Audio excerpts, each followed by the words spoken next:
வணக்கம். காங்கிரஸோட முதுபெரும் தலைவர் ஈவி.கே. இளங்கோவன் 3 நாட்களுக்கு முன்பாக மறைவெய்தினார். அது குறித்து தாவேகாவோட தலைவர் விஜய் ஒரு இரங்கல் பதிவை ட்விட்டர் தளத்தில் பதிவிட்டிருந்தார்.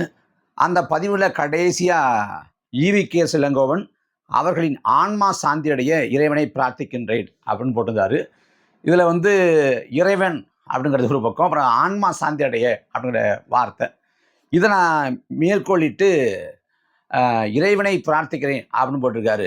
அதுக்கு முன்னாடி இந்த ஆன்மா சாந்தி அடையங்கிற சொற்பதத்தை மட்டும் மேற்கொள்ளிட்டு, இது விஜய் கொள்கை வழிகாட்டியாக ஏற்றிருக்கக்கூடிய பெரியாரோட கோட்பாட்டுக்கே எதிரானது அப்படின்னு பதிவிட்டு, அவர் தான் கடவுள் மறுப்பை ஏற்கலை அப்படின்னு சொல்லிட்டாரு மாநாட்டு மேடையிலேயே, திரும்ப இதை ஏன் பேசுகிற அப்படின்னு கேட்டாங்க. அதுக்கு ஒரு நீண்ட பதிவை போட வேண்டிய தேவை வந்துச்சு. அந்த பதிவை விட்டேன். அதில் உள்ள செய்திகளையும் சிலதையும் இங்கே பதிவு பண்ணலாம்னு நினைக்கிறேன். அதாவது கடவுள் மறுப்பு கொள்கையை பெரியார் முன் வச்சாரு, நாங்கள் கடவுள் மறுப்பு கொள்கையை மட்டும் விட்டுட்டு மற்ற எல்லாத்தையும் ஏற்றுக்கிறோம் அப்படின்னு தாவேகா சார்பாக விஜய் சொல்கிறார். அடிப்படையில் கடவுள் மறுப்பை பெரியார் எதற்காக முன்வைத்தார் என்றால், வெறுமனே மூட நம்பிக்கை ஒழிப்பு, மூட நம்பிக்கை எதிர்ப்பு அப்படிங்கிற அடிப்படையில் வைக்கல. மாறாக சனாதன ஒழிப்பு, சாதி மறுப்பு அப்படிதான் வச்சார். எப்படின்னா, இங்கே சாதியோட வேறு சாஸ்திரங்கள். இந்த சாஸ்திரங்கள், வேதங்கள், உபநிடதங்கள் இதை யார் கற்பித்தா சொல்லப்படுதுன்னா கடவுள்கள் கற்பித்தா சொல்லப்படுது. அப்போ முதன்மை எதிரி கடவுள் தான் அப்படின்னு கருதி, அப்போ சாதி ஒழிப்புக்கான ஆயுதமாக கடவுள் மறுப்பை தான் பெரியார் முன் வச்சார். அதில் வெற்றி பெற்றாரா தோல்வியடைஞ்சாருங்கிறது வேற.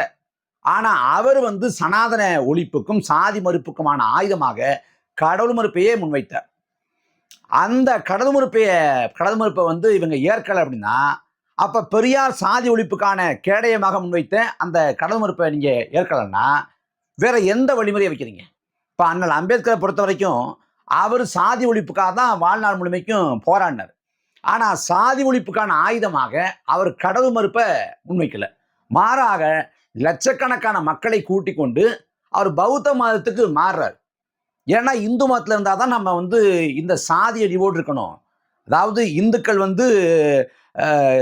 எறும்புக்கு சக்கரை இடுவாங்க, மனிதர்கள் நீரெடுக்க தடை வைப்பாங்க, மகாத்மாக்கள் வந்தார்கள், மகாத்மாவே போனாங்க, தீண்டப்படாத மக்கள் மட்டும் தீண்டப்படாமல் இருக்காங்க, நான் இந்துவா பிறந்துட்டேன், ஒருபோதும் இந்துவா இறக்க மாட்டேன்னு சொல்லிட்டு அவர் பௌத்த மதத்துக்கு மாறுறாரு. காரணம் இந்த சாதிய இழிவு நீங்க அவர் பௌத்தத்துக்கு போறார். இப்போ இங்கே கேள்வி என்னன்னா, பெரியாரோட கோட்பாடுகளை கடவுள் மறுப்பை நான் ஏற்கலை, ஆனால் மற்ற எல்லா கோட்பாடுகளையும் ஏற்கிறேன்னா முதல்ல கடவுள் மறுப்பை கைவிடுறதே ஒரு சமரசம், பெரியாரோட கோட்பாட்டிலேருந்து சொல்கிறேன். அப்புறம் மற்ற எல்லா கோட்பாடுகளையும் ஏற்கிறேன் அப்படின்னு விஜய் தரப்பில் சொல்லப்படுது. அவர் பெரியாரை முழுமையாக வாசித்தாரா அப்படின்னு நமக்கு தெரியலை. ஆனால் அடிப்படையாக சில கேள்விகளை வைக்க வேண்டிய தேவை இருக்குது. இப்போ பெரியாரோட கோட்பாடுகளில் கடவுள் மறுப்பை மட்டும்தான் தாவேகா ஏற்கலைன்னா, பாக்கி எல்லா கோட்பாடுகளையும் எல்லா நிலைப்பாடுகளையும் ஏற்பதாக பொருள்படுது. அப்போ என்னன்னா சில கேள்விகளை முன்வைக்க வேண்டியிருக்கு. ஏன்னா திராவிட நாடு முழக்கத்தை பெரியார் முன் வச்சார், அண்ணா போல பெரியார் முன் வச்சார். அந்த திராவிட நாடு முழக்கத்தை மொழிவாரியாக மாநிலங்கள் பிரிக்கப்பட்ட பிறகு பெரியார் கைவிட்டார் 1956. ஆனால் கடைசி வரை தனித்தமிழ்நாடு முழக்கத்தை கைவிடல. அப்போ பெரியார் தனித்தமிழ்நாடு முழக்கத்தை முன்வைத்தார். அந்த தனித்தமிழ்நாடு முழக்கத்தை தாவேகா எவ்வாறு பார்க்கிறது? இவங்க சொல்லுவாங்கல்ல, பிரிவினைவாதம், நாங்கள் பிளவுவாதம், இதெல்லாம் பேச மாட்டோம் அப்படின்னு.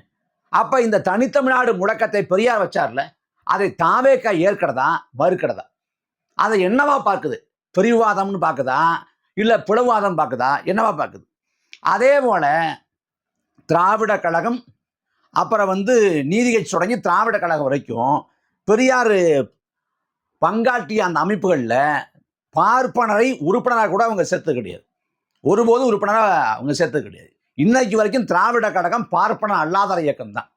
அப்போ பார்ப்பனரை கட்சியில் சேர்ப்பதை பெரியார் தடை செய்தார். அதை தாவேகா ஏற்கிறதா இல்லை மறுக்கிறதா? அதே போல பார்ப்பனர் அல்லாத அமைச்சரவை அமைக்கணும் அப்படின்னு வலியுறுத்தினார். காமராசர் கூட முதலமைச்சரை பார்ப்பனர் அல்லாத அமைச்சரவை தான், அதை பெரியார் வரவேற்க செய்தார். இப்போ தாவேகா நிலைப்பாடு என்ன? தாவேகா இன்க்ளூசிவ் பாலிடிக்ஸுங்குது, எல்லோரையும் உள்ளடக்கிய அரசியலுங்குது. அப்போ அவங்க பார்ப்பனரை அமைச்சரவை சேர்ப்பாங்களா, இல்லை பெரியாரோட கோட்பாட்டின்படி பார்ப்பனர் அல்லாதார் அமைச்சரவை அமைப்பாங்களா? ஒருவேளை ஆட்சி அமைக்கிறதா ஒரு சூழல் வந்தால் ஒரு வாதத்து கேட்குறேன். அப்புறம் வந்து இந்துங்கிறத வந்து ஒருபோதும் ஏற்காதவர் பெரியார். நீதி கட்சியோட 12வது மாநாடு திருவாரூரில் நடக்குது. அதில் வந்து பதிவு பண்ணுறாரு, மக்கள் தொகை கணக்கெடுப்பில் கூட நீ இந்துன்னு பதிவு பண்ணாத. எப்போ இந்து நினைச்சோமோ அப்போதான் நம்ம இழிவா மாறி போனோம். இந்து இந்தியன் என்பதெல்லாம் நமது அடையாளம் இல்லை அப்படின்னு யார் சொன்னான்னா இதே பெரியார் சொன்னார். அவ இந்துன்னு இருக்கக்கூடாதுன்னாரு, இந்தியன்னு இருக்கக்கூடாதுன்னாரு. அப்ப பெரியாரை கொள்கை வழிகாட்டியா இருக்கிற தாவேக்கா கடல் மறுப்பை கைவிட்டு மற்ற எல்லாத்தையும் ஏற்கிறத சொல்ற தாவேக்கா இந்து இல்லை என்பதையும் இந்தியன் இல்லை என்பதையும் ஏற்கிறதா அப்படிங்கிறதா நம்ம கேள்வி. அதே போல பெரியார் வந்து இந்தியாங்கிற இந்த நாட்டோட கட்டமைப்பை ஏற்கவே இல்லை. திராவிட நாடுனாரு, தனித்தமிழ்நாடுனாரு, ஒருபோதும் இந்தியா அப்படிங்கிற கட்டமைப்பை ஏற்கல. இன்னும் சொல்ல போனா இந்த நாடு விடுதலை பெற்ற நாளான 1947 ஆகஸ்ட் 15 அந்த நாளை எல்லோரும் விடுதலை திருநாள், சுதந்திர நாள் என்று கொண்டாடி கொண்டிருந்த வேளையில அந்த நாளை கருப்பு நாள் என்று வர்ணித்தவர் பெரியார்.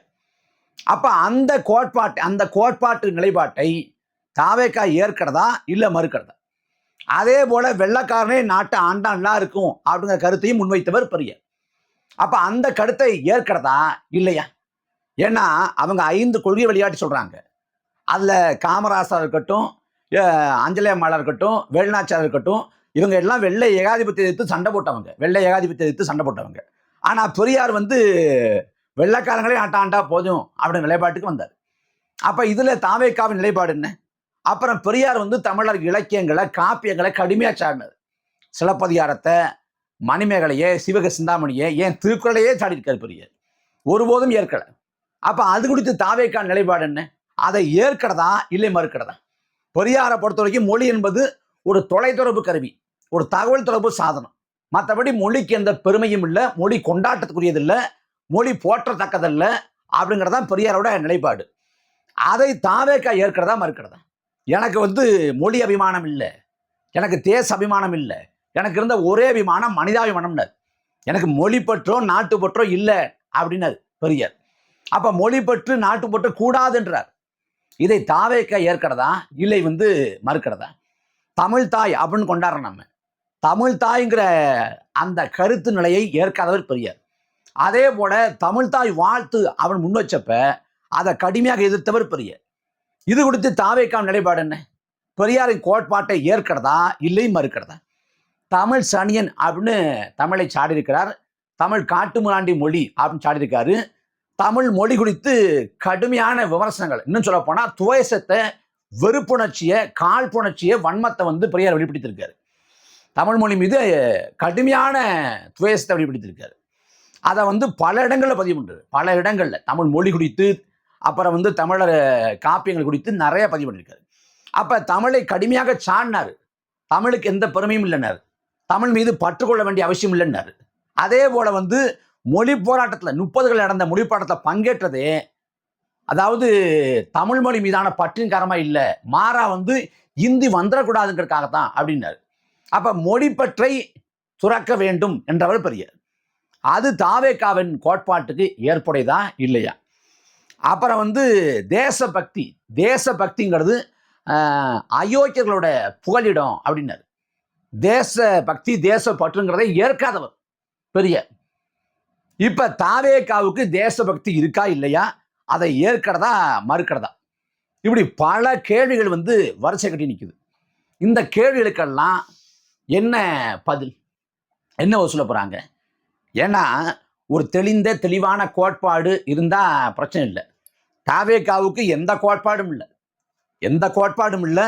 காமராசரை, பெரியாரை, அம்பேத்கரை, அஞ்சலி அம்மாளை, அப்புறம் வந்து வேலுநாச்சியார்னு 5 பேரை கொள்கை வழிகாட்டிங்கிறாங்க. இதில் வேலுநாச்சியார் வந்து அவங்க மக்களாட்சி காலத்தையே வாழலை, அவங்க வாழ்ந்தது மன்னராட்சி காலம். அவங்க ஜனநாயக நாட்டில் வாழல, எந்த கோட்பாட்டையும் முன்வைக்கவும் இல்லை, எந்த கோட்பாட்டையும் அவங்க ஏற்று நிற்கவும் இல்லை. ஆனால் கொள்கையை வழிகாட்டிங்கிறாங்க. அப்படி வெள்ளை ஏகாதிபத்தியத்தை வந்து அவர் எதிர்த்ததான் கொள்கை அப்படின்னு இவங்க எடுத்துக்குவாங்க. அப்படின்னா முன்பே சொன்னது போல பெரியார் வந்து வெள்ளைக்காரங்களை ஆதரிச்சிருக்காரு. நீதி கட்சி பெரியார் காலத்துக்கு முந்தைய காலத்துல நீதி கட்சி வந்து ஜாலியன் வாலாபாக் படுகொலையை ஆதரித்தது அப்படின்னு கூட கருத்து இருக்கு. கம்யூனிஸ்ட் தலைவர் பி ராமமூர்த்தி வந்து ஆரியமாயி திராவிடமாயிங்கிற புத்தகத்தை அதை பதிவு பண்றாரு. இப்படி பலரை ஒன்று சேர்த்து வச்சுக்கிட்டு கொள்கையை வழிகாட்டி அப்படிங்கிறாங்க. அப்ப கொள்கையை வழிகாட்ட என்ன கொள்கை? மதசார்பற்ற கொள்கைன்னா நாடே மதசார்பற்ற நாடு தான். இந்த நாடே ஒரு சமய சார்பற்ற நாடு தான். இங்கே மத சார்பற்று தான் இயங்கணும். அதிகாரிகள்லேருந்து ஆட்சியாளர் வரைக்கும் அப்படிதான் இயங்கணுங்கிறது அரசியலமைப்பு சாசனத்தோட அடிப்படை வழிகாட்டு நெறிமுறை. அப்படி இருக்கப்ப என்ன கொள்கை? மத சார்பற்ற சமூக நீதிங்கிறீங்க. வேங்கை வேலை பற்றி பேசுறீங்க. வேங்கை வேலை பற்றி பேசணும், இன்னும் செய்தி ஆக்கணும். ஏன்னா நீதி கிடைக்கப்பெறல, மாற்று கிடைத்துல. ஆனால் இன்னைக்கு வரைக்கும் பாதிக்கப்பட்ட மக்களை போய் நீங்கள் பார்க்கலையே. நீங்கள் பண்ணுறதே ஒரு பண்ணையார்த்தனமாக இருக்கு. பனையூரை தாண்டி வரமாட்டேங்கிறாரு. அரசியலுக்கு வருவாரா இல்லையங்கிறத தாண்டி சென்னைக்குள்ளே வரமாட்டேங்கிறாரு. பனையூரில் நிற்கிறார். இது வரைக்கும் ஊடகங்கள் விஜயை காப்பாற்றி கொண்டிருக்கு. தாவேக்காவோட செயல்பாடு அப்படின்னு 8 மாதத்தில் சொன்னால் முதல்ல கட்சி பெற சொன்னது. அதையும் இது வரைக்கும் இல்லாத புதுமையாக கட்சி பெற மாநாட்டு மேடையில் அறிவிப்பாங்க. ட்விட்டர் தளத்தில் போட்டார். அப்புறம் கொடி அறிமுகம்.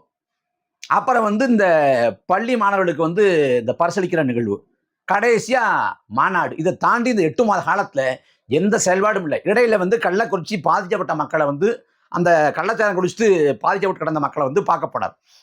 இதை தாண்டி சொல்லும்படியாக தாவேக்காவில் விஜய் கட்சியில் எந்த செயல்பாடும் இல்லை.